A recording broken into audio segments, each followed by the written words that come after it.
pretty one, Ulysses.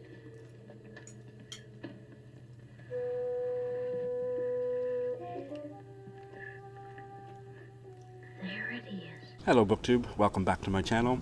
I'm Sean the Book Maniac, and today I'm going to do my September book haul.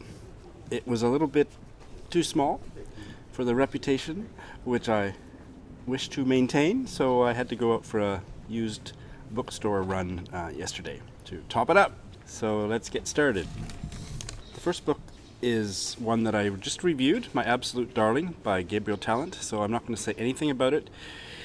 I will put a link to my review, otherwise that it's problematic and absolutely amazing. While I'm impatiently waiting for the third of the Wolf Hall novels to come out, I picked this up.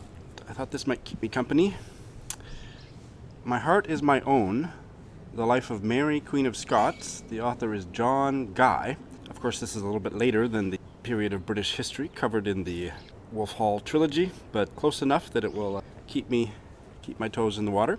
I like the opening sentence of the prologue. Around 8 o'clock in the morning of Wednesday, the 8th of February, 1587, when it was light enough to see without candles, Sir Thomas Andrews, Sheriff of the County of Northamptonshire, knocked on a door. If you know your history better than I do, you'll know what fateful day this is. I had to check Wikipedia. This is a Blame It on Matthew Sharapa book. He reviewed it wonderfully. It had been on my TBR for about a year before, but after I heard his review, I said, I have to get this book immediately. It's called, isn't that gorgeous? It's called The Lauras by Sarah Taylor. British novel from a couple of years ago, maybe 2016. I'm not going to say much about it because you should just go. I'll put a link to Matthew's review. It's a story about mothers and daughters and gender and transgender, and the writing is supposed to be beautiful. So let's have a little peek at the writing, shall we? I'll read the first paragraph. I could hear them arguing the way they argued nearly every night now, their voices pitched low and rasping in that way that meant they thought they were being too quiet to wake me up. They were right in that their fights never did wake me up, but that was because I always stayed awake until they started. I could feel one coming like the promise of a storm thickening the air. When rain's on the way, I can't sleep either. Even though I always heard them, when morning rolled around, I pretended that I'd slept through it all, because I didn't know what else to do. I actually can't remember if I was hearing about this on BookTube or on Litzy, but wherever I was hearing about it, I decided I had to get it. It's a English translation of a graphic novel or manga from Japan that has a gay theme, which is very, aside from that subgenre of, and I forget the Japanese name, Matthew Sharapa has talked about it, of gay erotica manga, boy-on-boy erotica that is written exclusively for a straight female audience in Japan.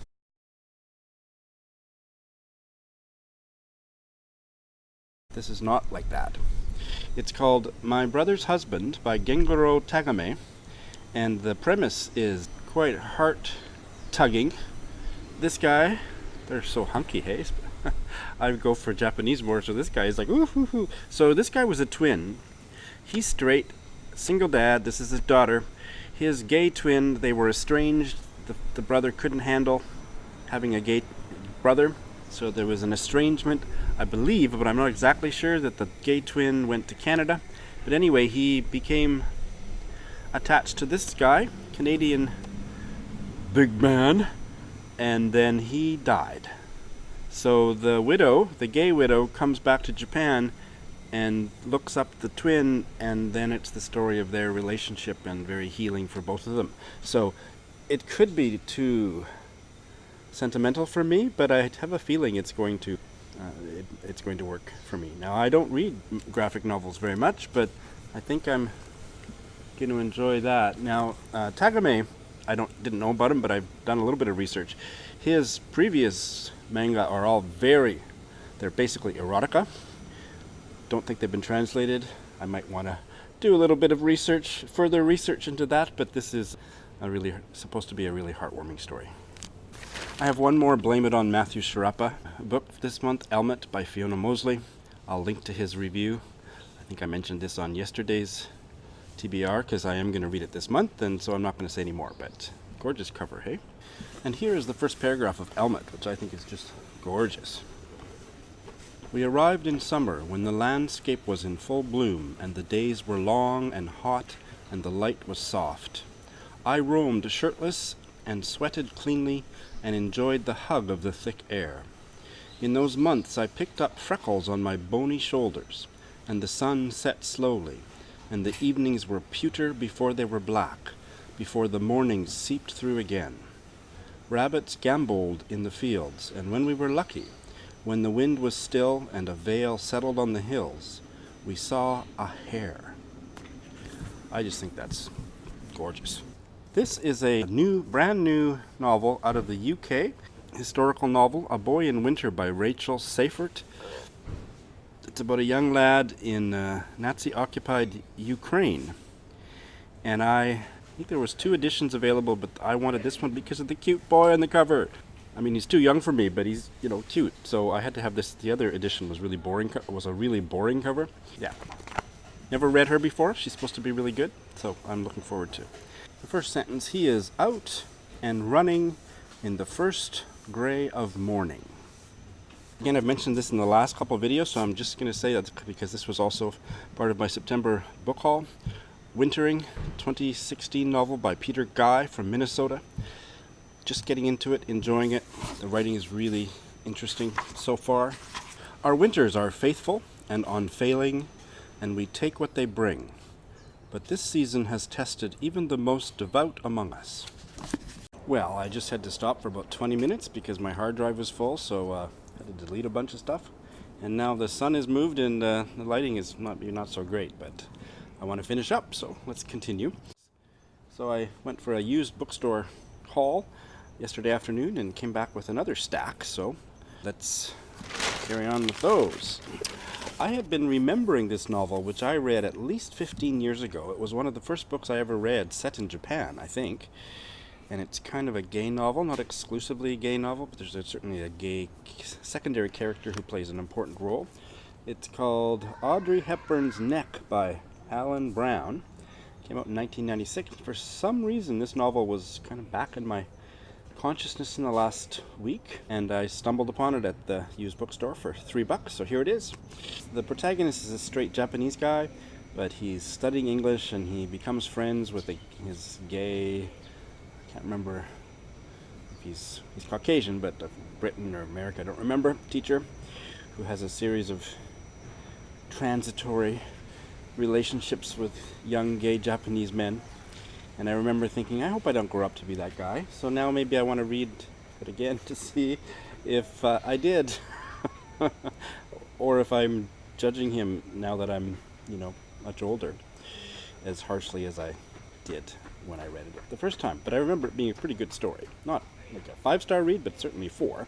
Of course, I'm also interested in rereading Japanese-themed fiction now that I live in Tokyo, because it's a completely different experience of the setting than it was before I'd ever been here. So this opening paragraph, which is one long sentence, is a case in point. According to its brochure, the Very Romantic English Academy occupies the 3rd and 4th floors of the Hysteric Glamour Building, upstairs from My Charming Home Interior Furnishings, a Haagen-Dazs ice cream parlor, and the Cherry Blossom Discount Camera Center, and is only a 7-minute walk up Dogenzaka Hill from Tokyo's Shibuya Station, where the Ginza, Hanzomon, Inokashura, Toyoko, Shin Tamagawa, and Yamanote train lines all converge on top of a Tokyu department store, 2 soba stands, the Love Bun German Bakery and Coffee Bar, and a branch of Williams Sonoma. So yeah, I love all the, of course I can visualize most of that now, and I love all the Japanese English names of businesses and buildings. Yeah, so be curious to have another go at this one. I have never read Salman Rushdie, And I've been looking for a copy of Midnight's Children. I think this might be the only one of his that I might enjoy. Everybody says it's his best. A few Litzy people did a buddy read of Satanic Verses, and they all hated it. And I know, I'm sure from what they said and the quotes they gave, that I would hate it. But this one, I think maybe I'd like. I think he overwrites, so I even think in this opening couple sentences, there's a lot of overwriting here, but it's still interesting. I was born in the city of Bombay, once upon a time. No, that won't do. There's no getting away from the date. I was born in Dr. Narlikar's nursing home on August 15th, 1947. And the time? The time matters too. Well then, at night. No, it's important to be more on the stroke of midnight, as a matter of fact. Clock hands joined palms in respectful greeting as I came.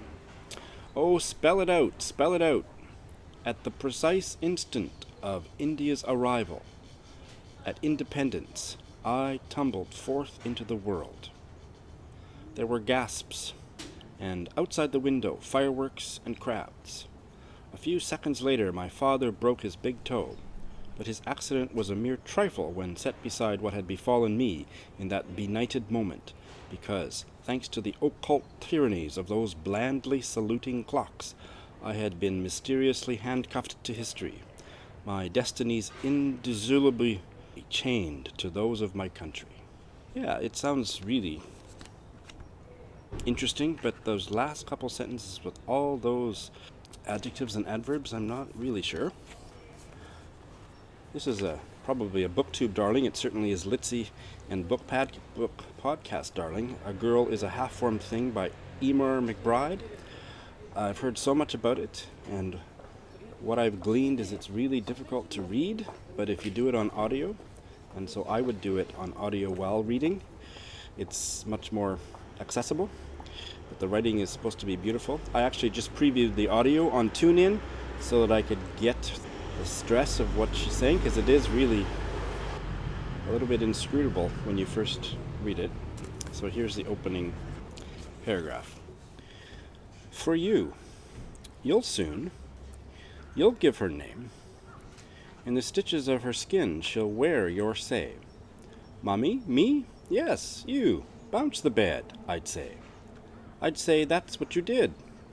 Then lay you down. They cut you round. Wait, and hour, and day. Put that in your pipe and smoke it, hey? Have you ever read Rohinton Mystery? He is a Canadian novelist in that he's lived in Canada. He moved to Canada from Bombay in 1975, but as far as I'm aware, and I may not be telling the truth, but 90%, if not all of his fiction is set in India. And this is his debut novel, Such a Long Journey. Earlier this year, I read his second novel, A Fine Balance, and I can't quite say I loved it. It was an amazing read, but it was such a bleak story that I kind of wanted to slit my wrists by the end, but powerful novel. So I want to try this one. The first light of morning barely illumined the sky as Gustad Noble faced eastward to offer his orisons to Ahura Mazda. And the last one is the most obscure. I love when, especially at a used bookstore, my eye always goes to the book that I've never heard of the writer or the title. Well, this was the only one like that I picked up yesterday. Marie Grube, or Grub, I've heard it pronounced both ways. This is a Danish novel from 1876. The author is Jens Peter Jacobsen, who died in 1885, and this is obviously an English translation. Quite a stunning cover. Portrait, anyway. Apparently, Marie Grube was a 17th century Danish noblewoman who had a very colorful love life and has inspired lots of novels and maybe even Danish operas. I think lots of literature based on her colorful life. So, the air beneath the linden crowns had flown in across brown heath and parched meadow. So that is my book haul for September. Not too shabby. I'm looking forward to watching BookTube to find out about yours. Thanks for stopping by. Bye.